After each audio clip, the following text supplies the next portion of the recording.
지난 시간에는 15장 1절에서 4절 말씀으로 은혜를 나누었습니다. 15장 1절부터 4절은 하늘의 일곱 대접 재앙에 대한 표적과 짐승과 그의 이름의 수를 이기고 벗어난 자들, 즉 구원받은 성도들이 불이 섞인 유리 바닷가에 서서 모세의 노래, 어린 양의 노래를 부르며 전능하고 위대하신 하나님을 찬양하는 내용이었습니다. 전능하신 하나님이 얼마나 위대하고 방대하시면 강대하시면 그분을 찬양했습니다. 주 하나님 지으신 모든 세계 하면서 저 아름다운 세계를 바라보고 찬양했다는 그게 얼마나 넘칩니까? 그래서 우리도 삶의 예배고 삶의 기도이기 때문에 만날 때마다 어디든 갈 때마다 찬양이 끊어지면 안 돼. 찬양할 때 막혀있는 길이 열리고 귀신이 떠나가고 질병이 물러가고 저주가 끊어지고 찬양할 때에 어둠의 권세가 박살이 난다는 거 기억하시기 바랍니다. 먼저 다 같이 우리가 5절을 아주 힘있게 읽어보겠습니다. 시작. 또 이 일 후에 내가 보니 하늘의 증거 장막의 성전이 열리며. 사도 요한은 하늘의 증거 장막의 성전이 열리는 환상을 새롭게 보게 됩니다. 또 이 일 후에라는 표현을 통해 또 다른 환상의 내용이 펼쳐진다는 것을 알 수 있습니다. 이전에 기록된 내용과 달리 새로운 내용으로 넘어간다는 것입니다. 이것은 이전의 내용과 확실히 구별이 되는 내용이면서 동시에 밀접한 관계를 가지고 있다는 것을 말하는 것입니다. 2절에서 4절은 짐승을 이기고 벗어난 자들이 구원의 노래, 찬양을 드리고 있는 장면이 반면 5절에서 8절은 짐승의 권세 아래에 있는 세상에 대한 하나님의 진노의 심판을 말씀하는 상반된 내용을 담고 있습니다.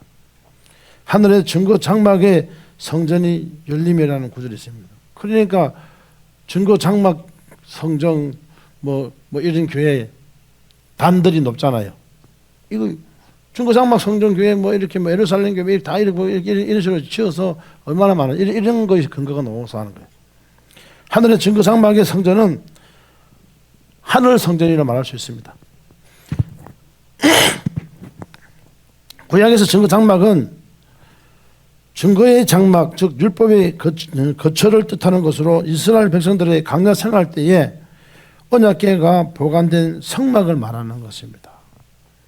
출애굽기 38장 21절에는 이렇게 말합니다. 성막 곧 증거의 장막을 이하여라는 문구를 통해서도 증거 장막이 곧 성막을 가리킨다는 것입니다. 여러분, 고린도서 3장 16절에 너희가 내 안에 이 안에 이 몸이 성전이라는 거죠.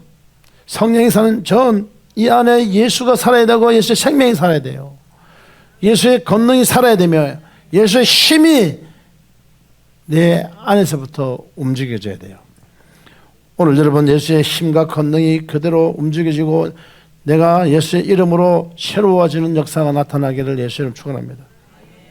성막은 광야 생활부터 솔로몬 성전이 완성되기까지 이스라엘 백성이 하나님께 제사를 드리며 거룩한 처소 성소로 하나님께서 이스라엘 백성과 함께 거하시며 진정한 통치자가 되심을 상징하는 것입니다. 그 성막은 하나님의 임재와 통치를 나타내는 곳입니다. 출애굽기 25장 8절을 보면 하나님께서 모세에게 친히 거할 초소를 지으라 명하셨습니다. 이 사실은 사도행전 7장 44절에서도 나타나 있습니다. 사도행전 7장 44절에서는 어떻게 말씀합니까? 광야에서 우리 조상에게 증거의 장막이 있었으니 이것을 모세에게 말씀하신 이가 명하사 제가 본 그 식대로 만들게 하신 것이라고 말씀하고 있습니다. 그 방법대로 그 식대로. 여러분 어떠한 상황에서도 내 안에 성전이고 성령이 사시는 전이라면 하나님의 방법식, 하나님의 뜻 그 방법으로 가야만이 승리할 수 있습니다. 내 생각이 있으면 망할 수밖에 없지만 하나님의 방법과 하나님의 뜻으로 가면 승리하게 되어 있습니다. 내 안에 하나님의 그 안은 처소의 생명이 흘러가는 은혜가 있기를 바랍니다. 내 안에 누가요? 예수의 힘이 임하는 은혜가 있어야 됩니다. 그러니까 성령의 식, 그러니까 성령의 방법, 성령의 뜻대로 가야 됩니다. 그래서 세상에는요 법대로 했다 이러잖아요. 그런데 우리는 생명의 성령의 법대로 해야 됩니다. 예? 세상의 법이 아니고 하나님의 생명이 성령의 법으로. 따라서 옛 언약하면 있었던 성막은 실체인 하늘의 증거 장막의 성전, 즉 하나님 나라의 영원한 성전을 대표하는 모형이며 그림자인 것입니다. 히브리서 8장 5절에 말하고 있습니다. 가나안 정착 후 다윗은 성막을 예루살렘으로 옮겼습니다. 솔로몬 시대 비로소 성전 건물이 완성되었습니다. 성막은 두꺼운 휘장으로 성소와 지성소가 구분되어 있었습니다. 그리고 휘장한 성막의 가장 안쪽 하나님의 거룩한 임재의 처소인 지성소에는 오직 언약궤만 있었습니다. 언약궤는 나무로 만들어지고 금박을 입힌 상자 모양인데 그 안에는 십계명, 두 돌판, 만나를 담은 항아리, 아론의 쌍난 지팡이, 이 세 가지 성물이 들어 있었습니다. 십계명 두 돌판은 이스라엘 백성들을 향한 하나님의 언약이 담긴 있었습니다. 그리고 이 구약의 언약을 새 언약으로 만드신 분이 오직 예수 그리스도입니다. 그리스도 예수입니다. 우리를 향한 하나님의 사랑을 십자가에서 완성하시고 우리에게 그 사랑을 이제 전하라고 하십니다. 복음을 전해라. 만나는 강야를 통과하는 이스라엘 백성의 일용할 양식이었습니다. 하나님께서는 강야의 이스라엘 백성에게 날마다 만나를 공급하시며 하나님의 그 은혜를 알게 하시며 동행하셨습니다. 그리고 신약의 예수님께서 강야에서 500여의 기적을 행하신 다음날 요한복음 6장 35절에서 내가 곧 생명의 떡이니 내게 오는 자는 결코 줄이지 아니할 터이요 나를 믿는 자는 영원히 목마르지 아니하리로다 이래 말하고 있습니다. 신의 생명의 떡 영생의 말씀이 되셨습니다. 아론의 쌍난 지팡이에 대한 내용은 민수기 17장에 나옵니다. 하나님께서 모세를 통해 택감을 받은 마른 지팡이에서만 싹이 난 것을 예언하셨는데 그것이 바로 아론의 쌍난 지팡이인 것입니다. 아론의 쌍난 지팡이는 하나님의 이적을 통해 하나님의 권위를 보여주시며 능력을 보여주시며 위엄을 보여주시며 하나님의 심판과 구원의 메시지를 담고 있는 성물인 것입니다. 우리가 내 안에 신령한 집으로 치워지게 되면 아론의 쌍난 지팡이처럼 권능과 건세가 나타나야 됩니다. 이것은 내가 나타나는 권능과 건세가 아니고 나의 이론이 아니라 하나님의 생명의 법이 움직여져서 하나님의 법대로 생명의 법대로 나타나야 됩니다. 오늘 여러분 하나님의 위대한 역사들이 나타나기를 원합니다. 그렇게 되기를 원하십니까? 그러면 내가 변해야 됩니다. 하나님의 형상으로 회복되어야 됩니다. 하나님의 형상 회복이 되는 것은 성질 치열하게 감 지르고 이게 형상 회복 덜 됐다 그거 판단할 수 없습니다. 그건 하나님의 고유의 권한입니다. 아주 거룩한 척하고 네네네네 맞으면 맞가요 하면 나쁜 짓 하는 거하고는 그것도 판단할 수 없습니다. 뭐는 판단과 정죄는 하나님의 고유의 권한이고 우리는 사랑하고 섬기는 직분을 가졌다는 것을 기억하시기를 예수 이름 축원합니다. 이처럼 하나님의 심판과 구원을 동시에 보여주신 분이 예수님이신 것입니다. 십자가 사건은 죄를 향한 심판인 동시에 죄인을 향한 구원인 것입니다. 이처럼 언약계의 새 생물이 지닌 의미는 신약에서 예수님의 존재로 귀결되는 것입니다. 언약계가 놓인 지성소와 성소 사이에는 휘장이 가로놓여 있어서 하나님과 사람이 좁힐 수 없는 간격이 있었다는 것입니다. 그런데 율법의 완성이요 영원한 속죄의 제물 되신 예수 그리스도의 십자가 죽음으로 인해 가로놓았던 휘장이 찢어졌습니다. 하나님과 우리 인간 사이에 깨어졌던 관계가 회복된 것입니다. 누구를 통해서? 예수 그리스도를 통해서. 따라서 성전은 인류의 모든 죄를 감당하신 구속주의자 하나님께서 나아가는 유일한 생명의 길 대신 내가 곧 길이요 진리 생명으로 말미암고는 아버지께 올 자가 없다. 생명의 길이 되신 예수 그리스도의 대표인 것입니다. 예수 그리스도 안에 죄 씻음 받은 우리는 날마다 마음 성전을 정결케 함으로 생명 되신 예수님을 내 안에 모시고 그 생명이 흐르는 통로가 반드시 되어야 되는 것입니다. 우리의 마음은 하나님을 향하여 이웃을 향하여 활짝 열려 있어야 됩니다.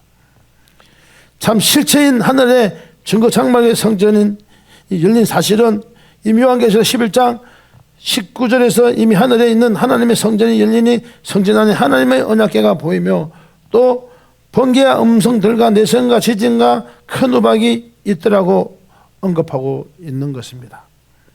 본절에서 하늘 성전이 열렸다는 것은 하나님의 구원 계획과 언약이 최종적으로 실현될 것임을 상징한다고 볼 수 있습니다. 우리 이 땅에 있다가 그냥 끝나는 것이 아니고 저 아름다운 본향의 성전이 열립니다. 항 열려야 되는데 마음 성전부터 열어야 됩니다.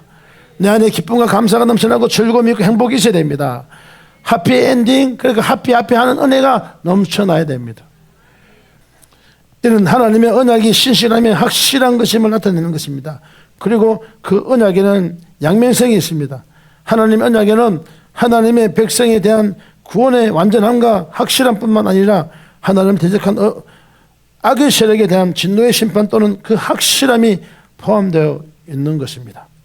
열린 하늘 성전은 예수 그리스도의 죄 씻음을 받은 우리에게는 주님의 은혜의 통로, 소망의 통로가 되는 것입니다. 열린 하늘 성전을 믿음의 눈으로 바라보고 그 은혜의 통로를 통해 주님과 교통하며 날마다 두렵고 떨리는 마음을 구원을 이루어가는 저와 여러분 되시기를 예수 이름으로 축원드리겠습니다. 축원드리겠습니다. 축원드리겠습니다. 이러면 설교가 끝나야 되는데 이제 시작입니다. 우리가 15장 6절부터 7절까지 크게 한번 보겠습니다. 시작.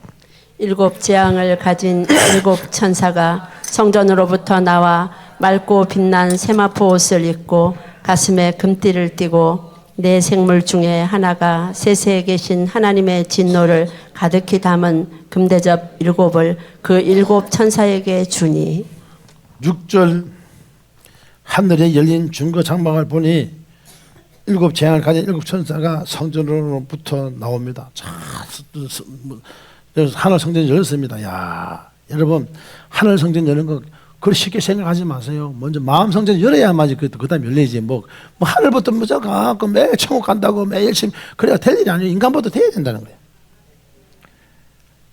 이 일곱 천사는 일곱 재앙 곧 일곱 대접 심판을 수행하려는 천사인 것입니다.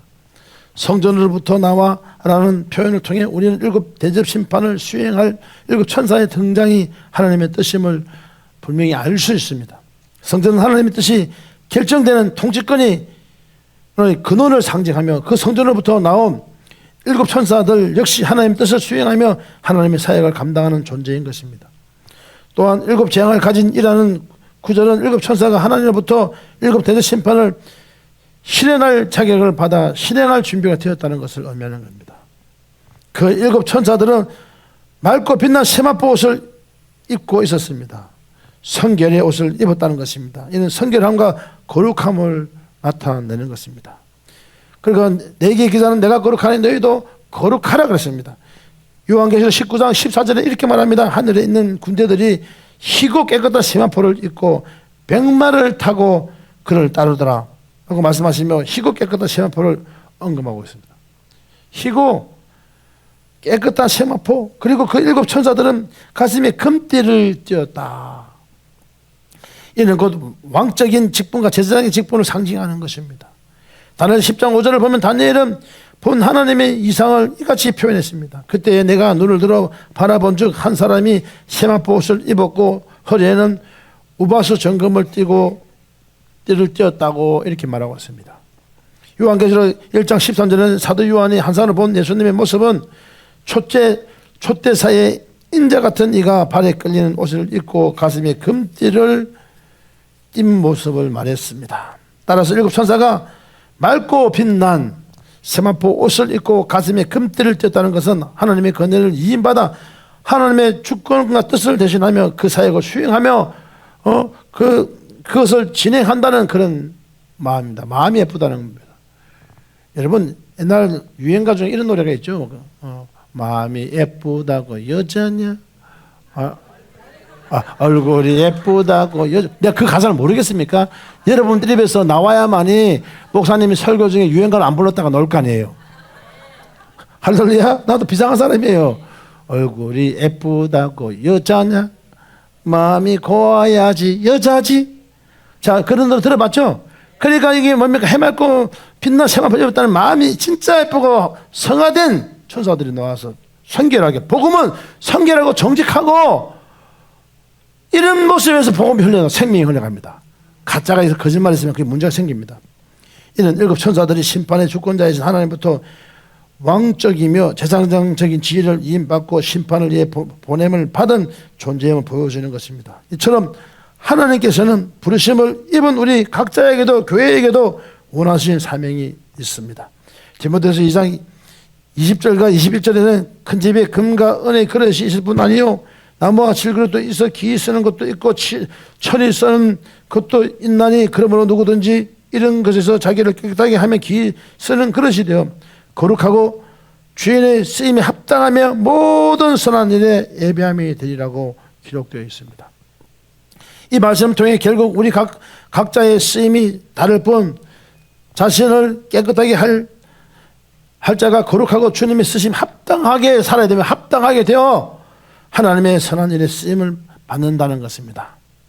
그래서 종료가 중요한 것이 아닙니다. 그래서 그래서 종료가 뭐 중요합니까? 종쟁이 밥그릇, 국그릇, 숟가락, 젓가락, 영어로 잡스틱 뭐가 중요해요?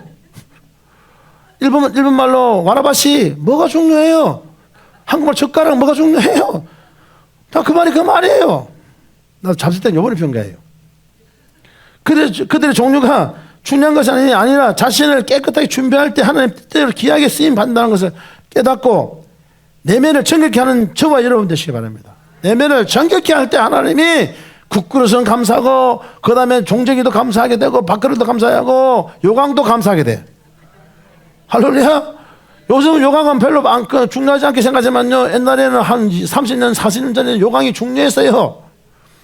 그 화장실 가면요 비 오면요 힙불을 턱 치고 물이 넘치잖아요. 턱도 치는 그런 푸세식 화장실 있잖아요. 그거 안 묻으려고. 그런데 요강이 그때는 진짜 중요한 거예요. 할렐루야. 그러니까 요강도 감사해야 된다고.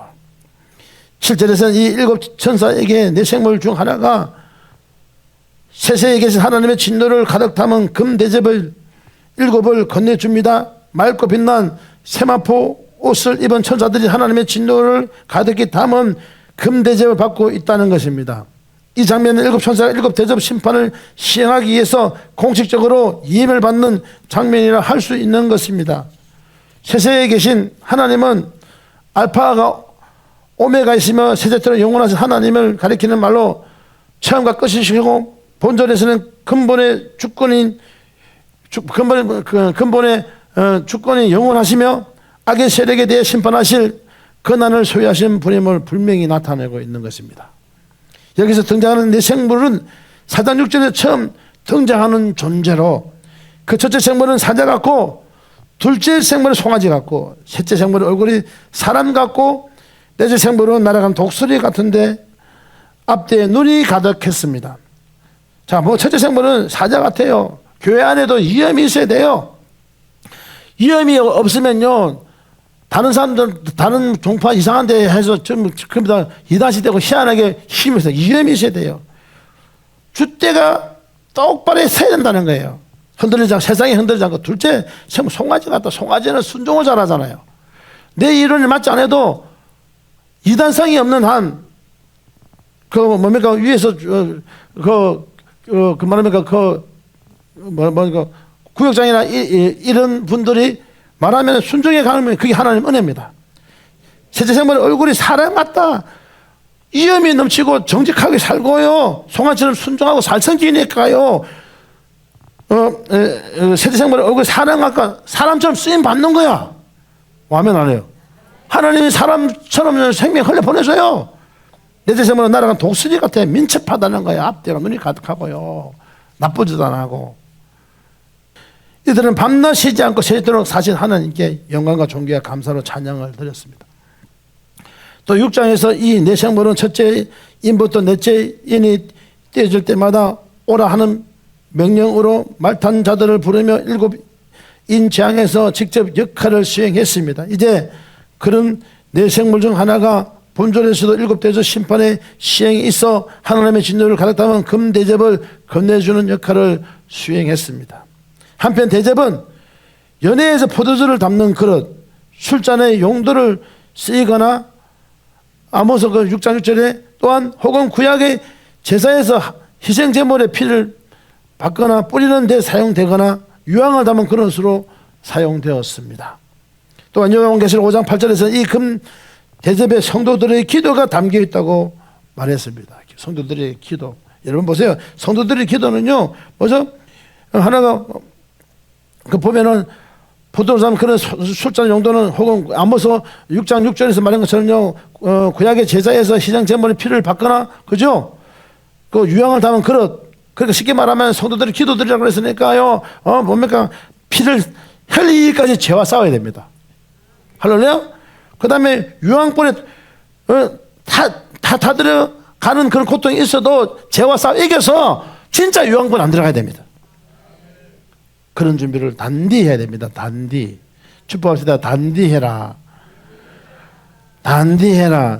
목사님 설교하는데 무슨 사투리 쓰냐 이렇게 말하는데 그런 사람들을 위해서 또 씹어대는 사람들을 위해서 또 이야기합시다. 단단히 하세요. 할렐루야. 단디는 단단 똑같은 겁니다. 할렐루야. 그 두루마기를 취하며 내 생물과 이십 장로들이 그 어린이 앞에 엎드려 각각 금홍고 향이 가득한 금대접을 가졌으니 이 향은 성도들의 기도들이라고 요한계시록 8장 5절에 말했습니다. 5장 8절에서 성도들의 믿음의 기도, 즉 향을 담은 금대접, 이제 본절에서 하나님의 진노를 담은 대접으로 사용되고 있습니다. 이 금대접이 하나님의 일을 수행하는 데 큰 역할을 하고 있는 것입니다. 이 일곱 대접 세제대로 살아계신 하나님의 진노를 가득히 담은 대접인 것입니다. 세세에 계신 하나님의 진노가 일곱 금대접에 가득 담겼다는 것은 그 진노가 마실 때까지 심판을 멈추지 않는다는 것입니다. 하나님의 공의의 심판은 반드시 완성된다는 것입니다. 일곱 재앙을 가진 일곱 천사가 그 재앙을 시행하기에 하나님의 진노가 가득히 담긴 심판의 대접을 받게 됩니다. 그리고 16장에서 이 대접에 든 하나님의 진노를 천사가 땅에 쏟아 그것이 심판으로 나타나게 되었습니다. 앞서 대접은 술잔의 용도로도 쓰인다고 말씀드렸습니다. 요한계시록 14장 10절에서는 그도 하나님의 진노의 포도주를 마시리니 그 진노의 잔에 섞인 것이 없이 부은 포도주라고 하며 우상에 경배하고 짐승의 표를 받은 자들은 누구든지 하나님 진노의 포도주를 마시는 심판을 통해 밤낮 쉼을 얻지 못하게 될 것이라고 말씀하고 있는 것입니다. 사랑하는 성도 여러분, 우리는 정신 똑바로 차려야 됩니다. 세상과 싸워서 이기려면 내 안에 진정한 예수 그리스도를 영접하고 예수 그리스도의 삶을 살았던 것이 삶으로 나타나야 됩니다. 성령의 도우심을 입으면 이건 가능합니다. 죄와 싸워서 이겨서 우리는 저 아름다운 본향 천국에서 때가 되면 만납시다. 여기서 만나면요, 여기는요, 이 예배당에서 만나면 삐졌다가 교회 안 나왔다 들어왔다 나왔다가 이러고 막 스트레스 받다 이러는데 지주장을 여서는데 저 아름다운 본향 천국에서 만나면 그 복된 일이라고 생각이 듭니다. 하나님의 진노의 잔이 이 땅에 부어질 때 죄에 대한 심판 나타나고 모든 사람은 믿음의 행위대로 하나님께 판단받게 될 것입니다. 하지만 우리가 이 쏟아지는 하나님의 진노를 받지 않을 수 있는 것은 이미 진노의 잔을 대신 마시고 십자가에 대적하신 예수 그리스도입니다. 오직 예수 그리스도입니다. 마가복음 14장 36절에서는 이렇게 선포합니다. 예수께서 가라사대 아바 아버지요 아버지께서는 모든 것이 가능하오니 이 잔을 내게서 옮기시옵소서. 그러나 나의 원대로 마옵시고 아버지의 원대로 하옵소서 하고 말씀하셨습니다.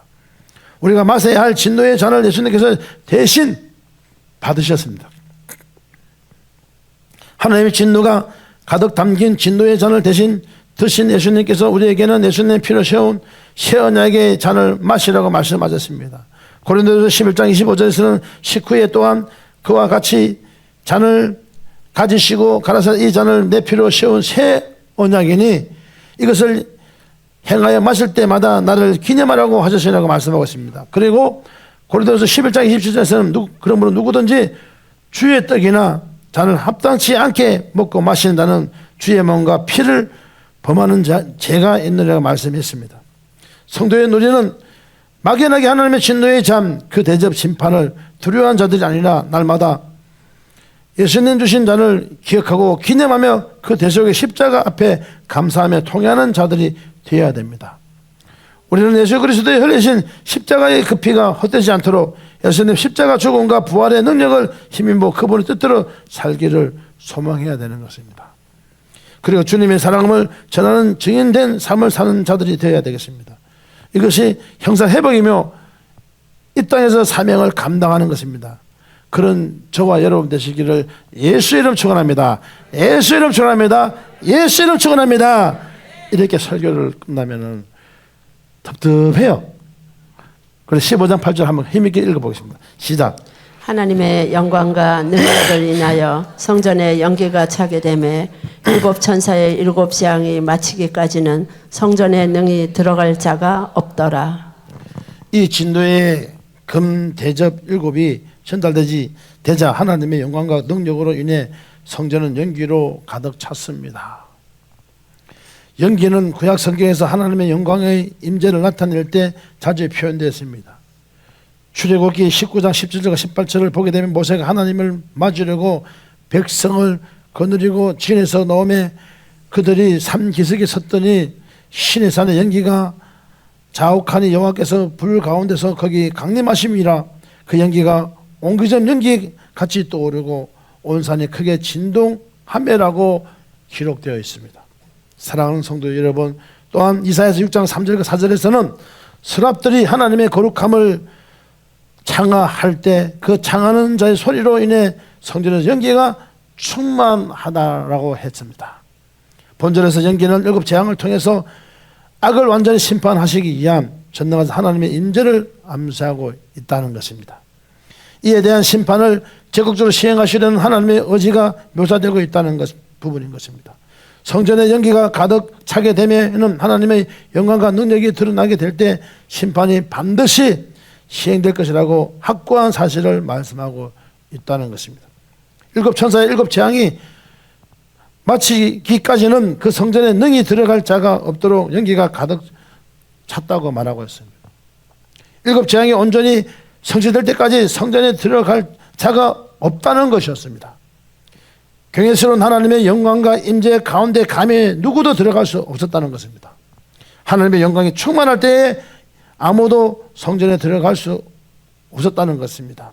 일곱 천사 일곱 재앙이 마치기까지 성전에 능히 들어갈 자가 없더라고 말은 일곱 대접 심판이 하나님의 뜻 가운데 있고 어떤 자도 하나님의 뜻을 실행하는데 간섭할 수 없다는 것입니다. 그 누구도 이 진노의 심판을 가로막을 수 없으며 지연시킬 수도 없습니다. 오직 하나님께서 온전히 통치권을 가지고 그분의 심판을 시행하시기 위해서 위엄과 영광 가운데 임재하신다는 것을 말하는 것입니다.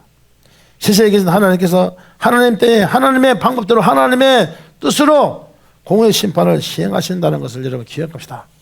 눈동자같이 지키신 하나님께서 그것을 보고 계십니다. 사람을 속일 수 있겠지만은 하나님을 속일 수 없다는 것을 여러분 기억하시기 바랍니다. 이 성전은 하나님의 일곱 대접 심판이 마친 후에 구원받은 자들이 최종적으로 들어가게 되는 곳입니다. 그렇게 형사회복된 자들이 들어간다는 거죠. 온전히 깨끗함을 입은 자들이 마지막 심판의 때가 지나 비로소 하나님의 성전에 나아갈 수 있다는 것입니다. 짐승과 그의 우상과 그의 이름의 수를 이기고 벗어난 자들만이 하나님 보좌 앞에 그분을 경배하고 찬양하며 밤낮 하나님을 섬길 수 있다는 것입니다. 우리의 이 땅에서의 삶은 저 천국을 향한 구원의 여정인 것입니다. 이 여정 가운데 주님이 함께 하시며 인도하시는 것입니다. 그 여정의 마지막까지 예수 그리스도를 의지하며 날마다 어린 양 피에 옷을 씻어 흰옷을 입고 죄와 싸워 이기고 승리하는 자들이 되시기를 예수는 축원하겠습니다. 유리바닷가에서 모세와 어린 양의 노래를 부르며 그 구원에 감사하고 하나님의 찬양하는 저와 여러분 되시기를 예수는 축원합니다. 그래야 하나님의 성전에서 밤낮 하나님을 섬기며 보좌 가운데 계신 어린 양이 목자가 되사 생명수 생명으로 인도함을 받는 저와 여러분 되시기를 예수로 축원하겠습니다. 기도하겠습니다. 하나님 감사합니다. 오늘 주신 말씀 땅에 떨어지지 않게 하여 주옵소서. 오직 예수가 사시게 하옵소서. 주 예수가 살아서 승리하게 하여 주옵소서. 정말 하나님의 심판이 불꽃 같은 눈을 지켜보고 있다는 걸 기억하시고 우리가 정말로 삶에 있어서 거룩한 삶을 살 수 있도록 오직 예수가 모든 걸 정하였다는 걸 알게 하시고 정말 그 은혜 감사해서 섬기며 헌신을 충성하다가 하나님 때에 부름받아서 아름다운 본향을 향해 달려갈 수 있도록 하나님 강력하게 붙들어 주옵소서. 아픈데 손을 주세요. 질병이 떠나게 하시고 병마가 물러가게 하시고 영적인 질병이 사라지게 하셔서 감사가 충만하게 하소서. 예수님의 이름으로 기도합니다. 아멘.